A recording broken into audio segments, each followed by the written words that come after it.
Hello guys. Hello guys. Let's start our reading. Okay. Most people are locked in their own world, making them stubborn and hard to persuade. The way to lure them out of their cell and set up your seduction is to enter their spirit. Play by their rules, enjoy what they enjoy, adapt yourself to their moods. In doing so, you will stroke their deep rooted narcissism and lower their defenses. Hypnotized by the mirror image you present, they will open up, becoming vulnerable to your subtle influence. Soon you can shift the dynamic. Once you have entered their spirit, you can make them enter yours. At a point when it is too late to turn back, indulge your targets every mood and whim, giving them nothing to react against or resist. The Indulgent Strategy. In October of 1961, the American journalist Cynthia Adams was granted an exclusive interview with President Sukarno of Indonesia. It was a remarkable coup, for Adams was a little-known journalist at the time, while Sukarno was a world figure in the midst of a crisis, a leader of the fight for Indonesia's independence. He had been the country's president since 1949. When the Dutch finally gave up the colony by the early 1960s, his foreign policy had made him hated in the United States, some calling him the Hitler of Asia. Adams decided that in the interest of a live interview, she would not be cowed or overawed by Sukarno, and she began the conversation by joking with him. To her pleasant surprise, her ice-breaking tactics seemed to work. Sukarno's warmed up to her. He let the interview run well over an hour, and when it was over, he loaded her with gifts. Her success was remarkable enough, but even more so were the friendly letters she began to receive from Sukarno after she and her husband had returned to New York. A few years later, he proposed that she collaborate with him on his autobiography. Adams, who was used to doing puff pieces on third-rate celebrities, was confused. She knew Sukarno had a reputation as a devilish Don Juan, Le Grand Seducteur, the French call him. He had had 4 wives and hundreds of conquests. He was handsome and obviously he was attracted to her. But why chose her for this prestigious task? Perhaps his libido was too powerful for him to care about such things. Nevertheless, it was an offer she could not refuse. In January of 1964, Adams returned to Indonesia. Her strategy, she had decided, would stay the same. She would be the brassy, straight-talking lady who had seemed to charm Sukarno 3 years earlier during her first interview with him for the book. She complained in rather strong terms about the rooms she had been given as lodgings, as if he were her secretary. She dedicated a letter to him which he was to sign, detailing the special treatment she was to be given by one and all. To her amazement, her duties, he he dutifully copied out the letter and signed it. Next on Adam's schedule was a tour of Indonesia to interview people who had known Sukarno in his youth, so she complained to him about the plane she had to fly on, which she said was unsafe. I tell you what, honey, she told him, I think you should give me my own plane. Okay, he answered. He answered, apparently somewhat abashed. One, however, was not enough. She went on. She required several planes and a helicopter and her own personal pilot, a good one. He agreed to everything. The leader of Indonesia seemed to be not just intimidated by Adams, but totally under his spell. He praised her intelligence and wit. At one point, he confided, "Do you know why I'm doing this biography? Only because of you. That's why." He paid attention to her clothes, complimenting her outfits, noticing any change in them. He was more like a fawning shooter than the Hitler of Asia. Inevitably, of course, he made passes at her. She was an attractive woman. First there was the hand on top of her hand, then a stolen kiss. She spurred him every time, making it clear she was happily married, but she was worried. If all he had wanted was an affair, the whole work deal could fall apart. Once again, though her straightforward strategy seemed the right one, surprisingly he backed down without anger or resentment. He promised that his affection for her would remain platonic. She had to admit that he was not at all what she had expected or what had been described to her. Perhaps he liked being dominated by a woman. The interview continued for several months, and she noticed slight change in him. She still addresses him familiarly, spacing the conversation with present comments, but now he returned them delighted in this kind of saucy banter. He assumed the same lively mood that she strategically forced on herself. At first, he had dressed in military uniform or in his Italian suits. Now he dressed casually, even going barefoot, confirming to the casual style of their relationship. One night, he remarked that he liked the color of her hair. It was clear real, blue black. She explained he wanted to have the same color. She had to bring him a bottle. She did as he asked, imagining he was joking, but a few days later he requested her presence at the palace to dye his hair for him. She did so, and now they had the exact same hair color. The book Sukarno, an autobiography as told to Cindy Adams, was published in 1965. To American readers, surprised Sukarno came across as remarkably charming and lovable, which was indeed how Adams described him to one and all. If anyone argued, she would say that they did not know him the way she did. Sukarno was well pleased and had the book distributed far and wide. It helped gain sympathy for him in Indonesia, where he was now being threatened with a military coup. And Sukarno was not surprised. He had known all along that Adams would do a far better job with his memoirs than any serious journalist. Interpretation. Who was seducing whom? It was Sukarno who was doing the seducing, and his seduction of Adams followed a classical sequence. First, he chose the right victim, and an experienced journalist would have resisted the lure of a personal relationship with the subject, and a man would have been less susceptible to his charm, and so he picked a woman, and one whose journalist experience lay elsewhere.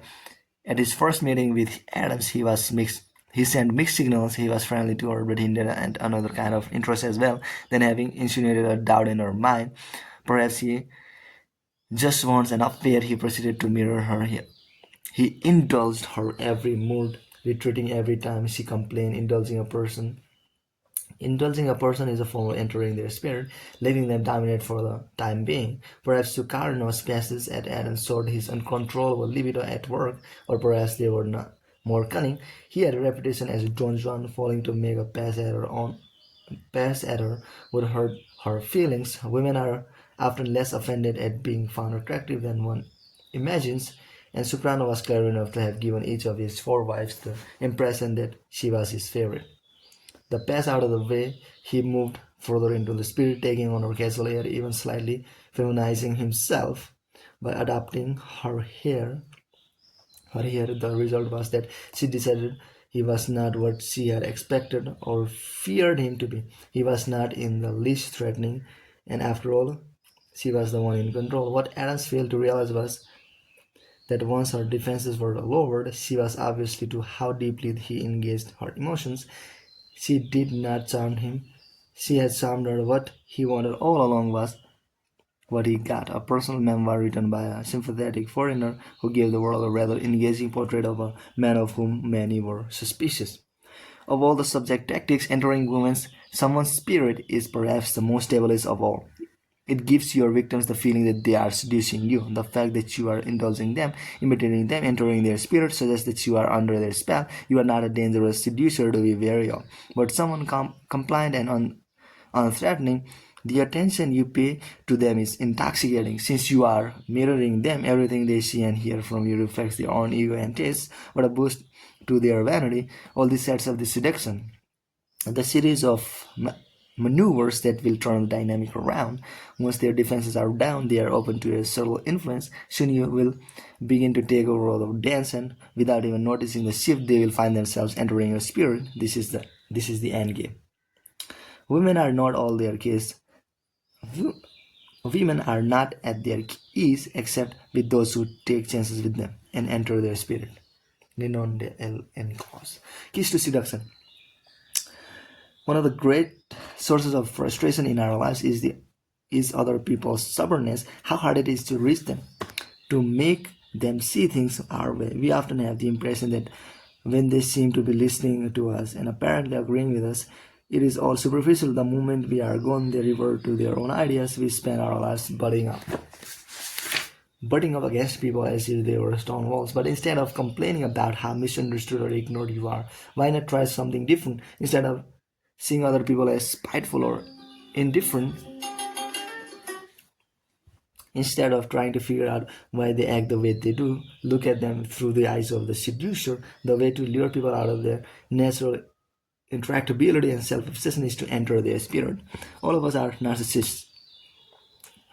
When we were children, our narcissism was physical. We were interested in our own image, our own body, as if it were a separate being. As we get older, our narcissism grows more psychological. We become absorbed in our own tastes, opinions, experiences. Our heart cell forms around us. Paradoxically, the way to entice people out of this cell is to become more like them. In fact, a kind of mirror images of them. You do not have to spend days turning their minds. Simply conform to their moods, adapt to their tastes, play along with whatever they send your way. In doing so, you will lower their natural defensiveness. Their sense of self-esteem does not feel threatened by your strangeness or different habits. People truly love themselves, but what they love most of all is to see their ideas and tastes reflect in another person. This validates them. Their habitual insecurity vanishes, hypnotized by their mirror image. They relax. Now that their inner wall has crumbled, you can slowly draw them out and eventually turn the dynamic around.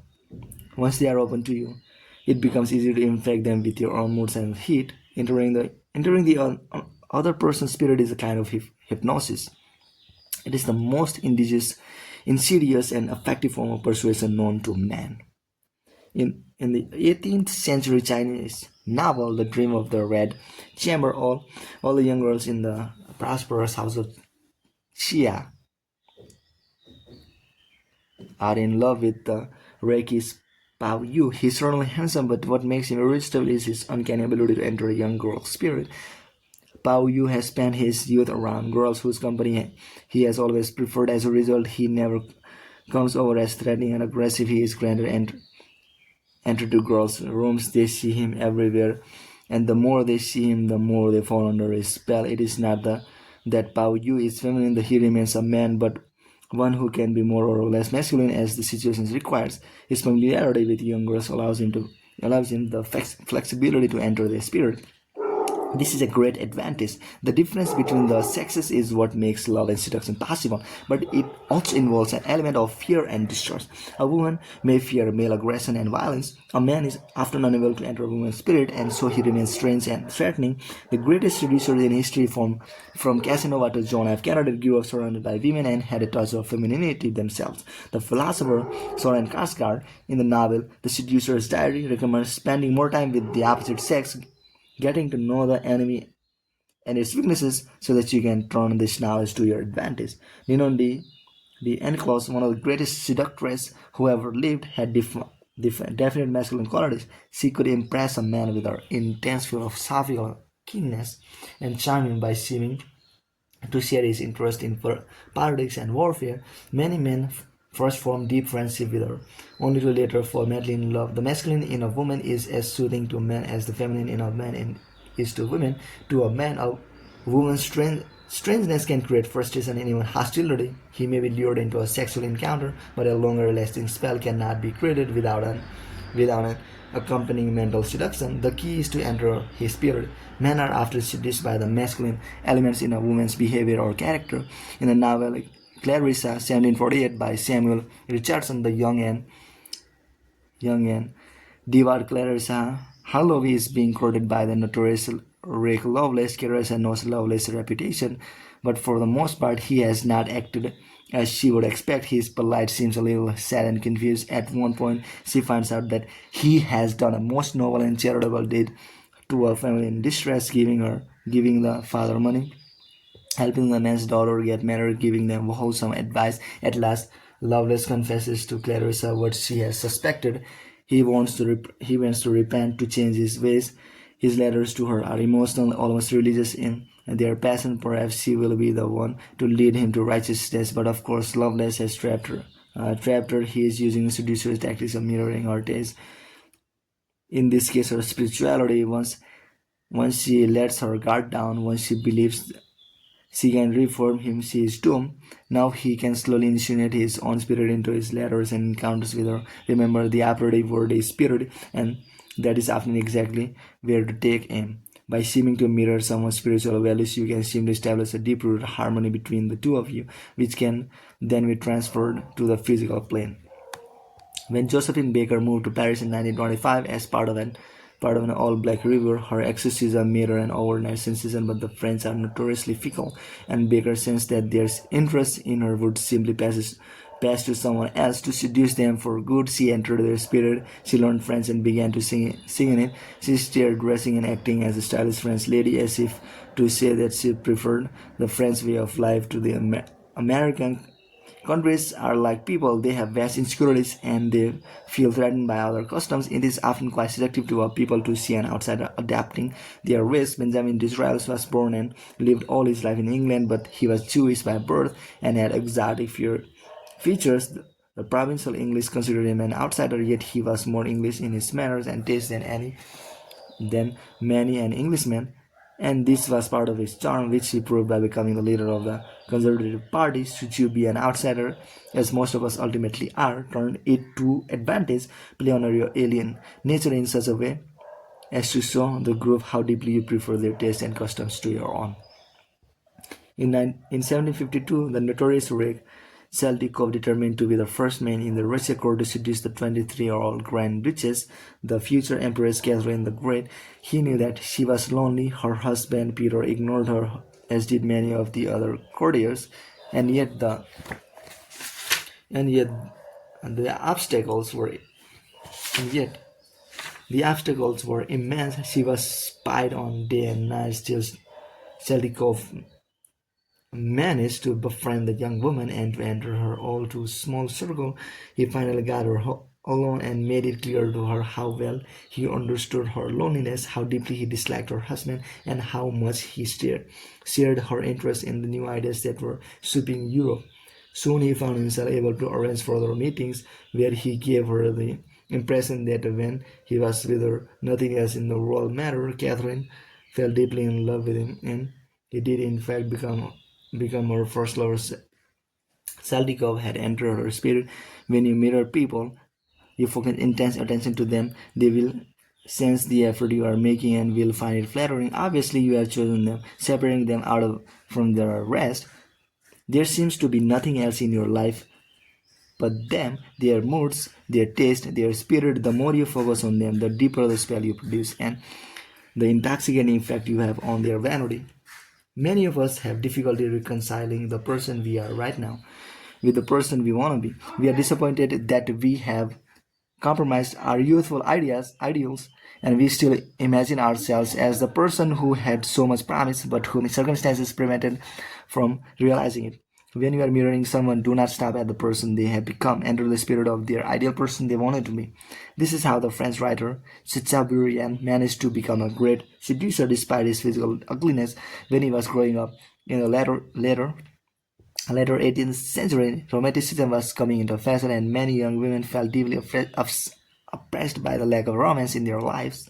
Chateaubriand would reawaken the fantasy they had as young girls of being swept off their feet, of fulfilling romantic ideals. This form of entering another's spirit is perhaps the most effective kind because it makes people feel better about themselves. In your presence, they live the life of the person they had wanted to be, a great lover, a romantic hero, whatever it is. Discover those crushed ideals and mirror them, bringing them back to life by reflecting them back to your target. Few can resist such a lure. Simple. The hunter's mirror. The lark is a savory bird but difficult to catch. In the fields, the hunter places a mirror on a sand. The lark lands in front of the glass, steps back and forth, entered by its own moving image and by the imitative mating dance it sees performed before its eyes. Hypnotized, the bird loses all sense of its surroundings until the hunter's net traps it against the mirror. Reversal. In 1897, in Berlin, the poet Rainer Maria Rilke, whose reputation would later circle the world, met Lou Andrea Salome, the Russian-born writer and beauty who was notorious for having broken Nietzsche's heart. She was the darling of Berlin intellectuals, and although Rilke was 22 and she was 36, he fell head over heels in love with her. He flooded her with love letters which showed that he had read all her books and knew her tastes. Immediately, the two became friends. Soon she was editing his poetry, and he hung on her every word. Solomon was flattered by Bright's mirroring of the spirit, enchanted by the intense attention he paid her and the spiritual communication they began to develop. She became his lover, but she was worried about his future. It was difficult to make a living as a poet, and she encouraged him to learn her native language, Russian, and become a translator. He followed her advice so avidly that within months he could speak Russian. They visited Russia together, and Rilke was overwhelmed by what he saw. The peasants focused on the art, the architecture. Back in Berlin, he turned his room into a kind of shrine to Russia and started wearing Russian peasant blouses and peppering his conversation with Russian phrases. Now the charm of his mirroring soon wore off. At first, Solomon had been flattered that he shared her interest so intensely, but now she saw this as something else. He seemed to have no real identity. He had become independent on her for his own self-esteem. It was also slavish. In 1899, much to his horror, she broke off the relationship. She broke off the relationships. The lesson is simple. Your entry into a person's spirit must be a tactic, a way to bring him or her under your spell. You cannot be simply a sponge soaking up the other person's moods, mirroring them for too long, and they will see through you and be repelled by you. Beneath the similarity to them that you make them see, you must have a strong underlying sense of your own identity. When the time comes, you will want to lead them into your spirit. You cannot live on their turf. Never take mirroring too far. Then it is only useful in their first phase of seduction. At some point, the dynamic must be reversed. Okay. Okay. Bye.